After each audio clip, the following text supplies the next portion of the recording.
প্রিয় সুধীজন, আজকে একটি অতীব জনগুরুত্বপূর্ণ বিষয়ে মনোযোগ আকর্ষণ করার জন্য কয়েকটি কথা আপনাদের সামনে রাখতে চাই। বাংলাদেশে বিভিন্ন বৈচিত্র্যের জনগোষ্ঠী রয়েছে। এদের মধ্যে অন্যতম হচ্ছে প্রতিবন্ধী জনগোষ্ঠী বা পার্সনস উইথ ডিসেবিলিটিস। বাংলাদেশ সরকার 2006 জাতিসংঘ ঘোষিত প্রতিবন্ধী ব্যক্তিবর্গের অধিকার সনদ স্বাক্ষরকারী অনুমোদনকারী একটি শরিক রাষ্ট্র। তারই ধারাবাহিকতায় 2013 সালের 3রা অক্টোবর মহান সংসদে বিল আকারে প্রতিবন্ধী ব্যক্তির অধিকার ও সুরক্ষা আইন 2013, যা পরবর্তীতে 9 অক্টোবর রাষ্ট্রপতির স্বাক্ষরের মধ্য দিয়া বছরের 39 নম্বর অধিকার ও সুরক্ষা আইনে রূপ লাভ করে। উক্ত আইনে প্রতিবন্ধী ব্যক্তিকে প্রতিবন্ধিতার পাশাপাশি তাকে ব্যক্তি হিসাবে ঘোষণা করা হয়েছে। অর্থাৎ প্রতিবন্ধিতার বৈচিত্র্য, ব্যক্তি হচ্ছে সে মানুষ এবং মানুষ হিসাবে অভিন্ন। মানবাধিকার এবং রাষ্ট্রের সকল মৌলিক অধিকার সমভাবেই ধারণ করে, বহন করে, অর্জন করে। প্রত্যেক প্রতিবন্ধী মানুষ তার প্রথম পরিচয় সে মানুষ। মানুষ হিসাবে তার নিরাপদ জন্ম, বেড়ে ওঠা, শিক্ষা, কর্মসংস্থান, বিনোদন, চিকিৎসা, আবাসন সহ প্রত্যেক মানুষের যা মৌলিক অধিকার এবং মানবাধিকার প্রতিবন্ধী মানুষেরও তার কোনোভাবে ব্যতিক্রম নয়। সাম্প্রতিককালে প্রতিবন্ধী মানুষরা নিগৃহীত হচ্ছে এবং পদে পদে বৈষম্যের শিকার হচ্ছে।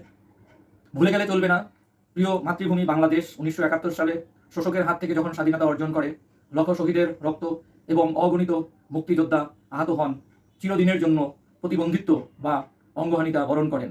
অর্থাৎ এই লাখো জনতার অঙ্গের বিনিময়ে আমরা পেয়েছি মুক্ত স্বাধীনতা, আর সেই প্রতিবন্ধী মানুষদেরকে আমরা বৈষম্যের শিকার করছি। সাম্প্রতিককালেও যদি আমরা দেখি, শিশু কিশোর যুবদের আন্দোলন, যাদের বিনিময়ে আজকে স্বাধীন মতামত প্রকাশ করছি, বিভিন্ন সম্প্রদায়ে তাদের দাবি দাওয়া তুলে ধরছেন, সেখানেও অগণিত শিশু কিশোর যুব তাদের জীবন বিসর্জন দিয়েছে এবং অগণিত শিশু কিশোর যুব হারিয়েছে তাদের দৃষ্টি, তাদের হাত, তাদের পা কিংবা শরীরের বেশিরভাগ অঙ্গ নিষ্ক্রিয় হয়ে যাওয়া। এত কিছুর পরেও আমরা আসলে কি সেই মানুষগুলোর বিরুদ্ধে বৈষম্যমূলক আচরণ প্রদর্শন করব? আমরা কি তাদেরকে সহানুভূতির জায়গায় দেখব? আমরা কি তাদেরকে দয়া বা করুণার দৃষ্টিকোণ থেকে দেখব? নাকি তারা মানুষ, সবার মতো তাদেরও জন্ম থেকে মৃত্যু পর্যন্ত বেঁচে থাকার সম মৌলিক ও মানবাধিক অধিকার নিশ্চিত করা রাষ্ট্রের নীতি নির্ধারণ, নীতি বাস্তবায়ন পর্যায়ের প্রত্যেকের পবিত্র দায়িত্ব।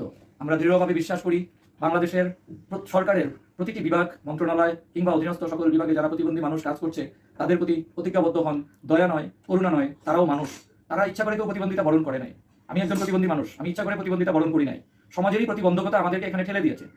অর্থাৎ কিভাবে লাগামহীন উশৃঙ্খল জীবনযাপন, যা আমাদের স্বাস্থ্য ঝুঁকি বাড়িয়েছে, পরিবেশের বিপর্যয়, যা আমাদেরকে প্রতিবন্ধিতার কারণে পরিণত করেছে, অনিরাপদ যাতায়াত এবং যোগাযোগ, যা আমাদেরকে ক্রমাগতভাবে দুর্ঘটনার দিকে ঠেলে দিচ্ছে, ইত্যাদি ভাবে আমরা প্রতিবন্ধিতা বরণ করছি। জন্ম থেকে প্রতিবন্ধী হয়ে আসছি, জন্মের পরে জীবনের বিভিন্ন বয়সে প্রতিবন্ধিতা বরণ করছি। একটা কথা ভুলে গেলে চলবে না, যারা নিজেদেরকে তথাকথিত অপ্রতিবন্ধী বলে দাবি করেন, তারাও অন্যের হাত ধরে জীবনের স্বাধীনতা অর্জন করেছেন। আবার বয়সের ভারে একটা সময় প্রতিবন্ধী মানুষের মতো সকল সুযোগ সুবিধাই গ্রহণ করবেন, যেমন চোখে কম দেখা, কানে কম শোনা, বুদ্ধি সীমিত হয়ে যাওয়া, অংশগ্রহণ সীমিত হয়ে যাওয়া, এই অনিরাপদ অবকাঠামো ব্যবহার করতে না পারা, এবং এখন যারা শিশু, হয়তো এক সময় তারা যুবক হবে, তাদের কাছে আবার বৈষম্যের শিকার হওয়া, অর্থাৎ বৃদ্ধ বা বৃদ্ধা অপবাদে। তো সবকিছু মিলে মাঠ পর্যায়ে আমার অনেক প্রতিবন্ধী বন্ধুরা সরকারি, আধা সরকারি, স্বায়ত্তশাসিত কর্মক্ষেত্রে প্রচুর বৈষম্য এবং বিড়ম্বনার শিকার হয়। আমরা প্রতিকার চেয়েও পাই নাই, অনুরোধ করেও তার প্রতিকার ব্যবস্থা এখন পর্যন্ত মেলাতে পারি নাই। আসলে অনুরোধ করতে চাই না, দাবি করতে চাই। অঙ্গ আমার নাই থাকতে পারে, কিংবা নিষ্ক্রিয় থাকতে পারে, কিংবা ত্রুটিপূর্ণ থাকতে পারে। আমি কিংবা আমার মতো এই বাংলাদেশ সহ পৃথিবীতে যারা আছি, তারা অভিন্ন মানুষ। মানবাধিকার এবং মৌলিকাধিকার অভিন্ন। দেশ স্বাধীন হওয়ার পিছনে কিংবা দ্বিতীয় স্বাধীনতা বা নতুন স্বাধীনতা অর্জনের পিছনেও অগণিত মানুষের রক্ত এবং অঙ্গহানি অবদান রেখেছে। সেই মানুষগুলোকে যদি আমরা ভুলে যাই, তাহলে আমরা হয়তো এটাই ভুলে যাব, সবার উপরে মানুষ সত্য, তাহার উপরে নাই। আমরা বইয়ে যাহা পড়েছি তার সাথে বোধহয় আমাদের আত্মার এবং দৃষ্টিভঙ্গির কোথাও কোনো মিল নাই। আমরা প্রমাণ করতে চাই, শপথ নিতে চাই, অঙ্গীকার করতে চাই, মানুষে মানুষে কোনো ভেদাভেদ নাই। প্রতিবন্ধী অপ্রতিবন্ধী সবাই মানুষ, এবং যার যেখানে যে সামর্থ্য আছে, সক্ষমতা আছে, তা নিয়েই সমবেতী হন এবং প্রতিবন্ধী মানুষগুলোর পাশে দাঁড়ান।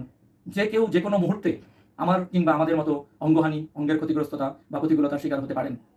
অতএব নিজেকে প্রস্তুত করুন, প্রস্তুত রাখুন এবং আমাদের প্রতি সমবেতী হন, শিক্ষা গ্রহণ করুন। কেউ যদি কখনো এহেন অবস্থার পরিস্থিতির শিকার হন, তাহলে কিভাবে নিজেকে খাপ খাইয়ে জীবনের শেষ নিঃশ্বাসটুকু নিরাপদে নেওয়া যায়। সবাইকে ধন্যবাদ।